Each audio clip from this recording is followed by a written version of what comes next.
Kwa ujumla uelewa wenu katika masuala ya lishe utasaidia sana katika kupambana na changamoto za utapiamlo na udumavu katika maeneo yenu.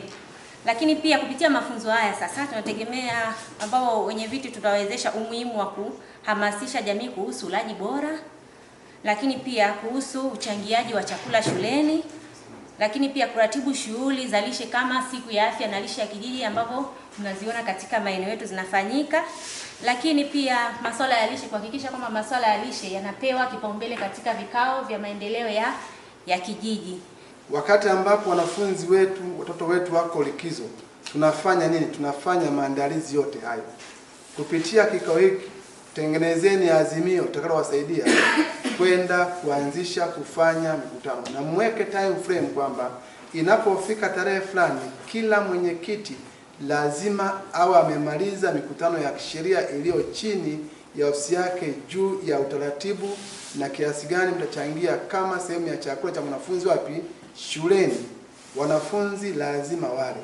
Hilo halikwepeki na halishindikana kwa sababu sisi tuna kila neema ya chakula, tuna kila bahati ya kuwa na rasilimali ambazo zitasaidia wanafunzi wetu kupata chakula cha mchana shuleni wanapokuwa shuleni, na wengine kupata chakula cha jioni wanapokuwa shuleni, hasa wanaokaa kwenye sehemu zenye hostel ama mfumo ya hostel. Haya yote tunayafanya ili kuwa na jamii ambayo kwanza inakubaliana kwa pamoja, halafu inakwenda bila manunguniko. Narudia kuhimiza maelekezo ya serikali yazingatiwe siku zote. Miongozo, waraka, tuna waraka wa elimu wa mwaka 2014 ambao umetoka kuboreshwa mwaka 2023 ambapo kila mzazi ana jukumu. Sasa kuna wazazi wengine hawafahamu.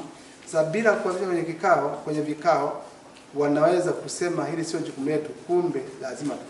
Na kwenye kila kijiji kuna mwalimu mkuu, kuna shule, kuna mtendaji wa kijiji, kuna mtendaji wa kata, kuna viongozi ambao ni wataalamu wanaweza kufafanua miongozo hii mnapokuwa kwenye vikao vyenu halali, ili muweze kufanya maamuzi sahihi kwa wakati sahihi na kwa manufaa ya wananchi na jamii yetu.